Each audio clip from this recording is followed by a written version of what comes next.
رسالة جاتلي بتقول: ازيك يا شروق؟ أنا اسمي عين، مصرية عايشة في القاهرة.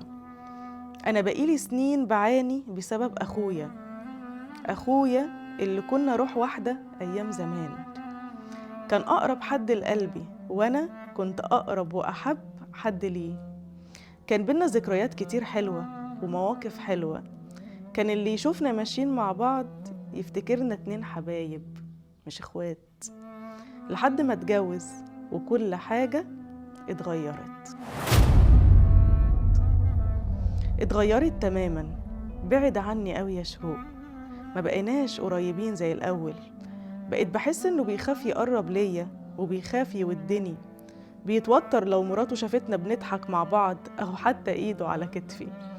طب تصدقي، مرة كان حاطط إيده على كتفي، وأول ما مراته دخلت علينا شالها على طول، وكأن قربنا وحبنا لبعض بيضايقها وبيزعلها، وكأن بتعمله مشاكل لو حست بكده. بعدته قوي عني يا شروق. أنا بس اللي لسه ماسكة في حبل الوصال اللي بينا، رغم إنه هو سايب جدا. بتكرهه فيا وبتعدله أخطائي وتقصيراتي، وهو بيسمع لها. بتشيله مني بطريقة غير مباشرة. قال يعني قلبها عليه، قال يعني صعبان عليها من عمايلنا فيه يا عيني. رغم إن قسما بالله أنا أكتر حد دايما بحس بيه ومعاه، أكتر حد بجري عليه وبقف جنبه في شدته وفي أزماته.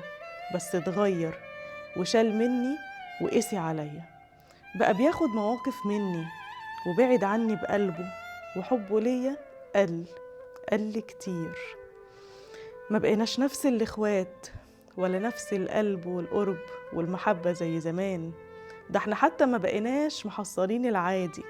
كان نفسي قوي يكون لي صديق، كان نفسي يبقى سري والركن اللي بحس معاه بالراحة والأمان.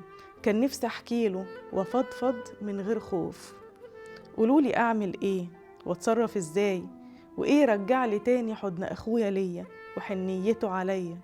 أنا حزن الدنيا في قلبي منه، وهي ربنا يقعد لها أعمالها. قوليلي يا شروق بالله عليكي أعمل إيه؟ هستنى ردكم. أنا عن نفسي ما عنديش أي رد على الرسالة دي، هسيبكم انتوا تردوا في الكومنتات.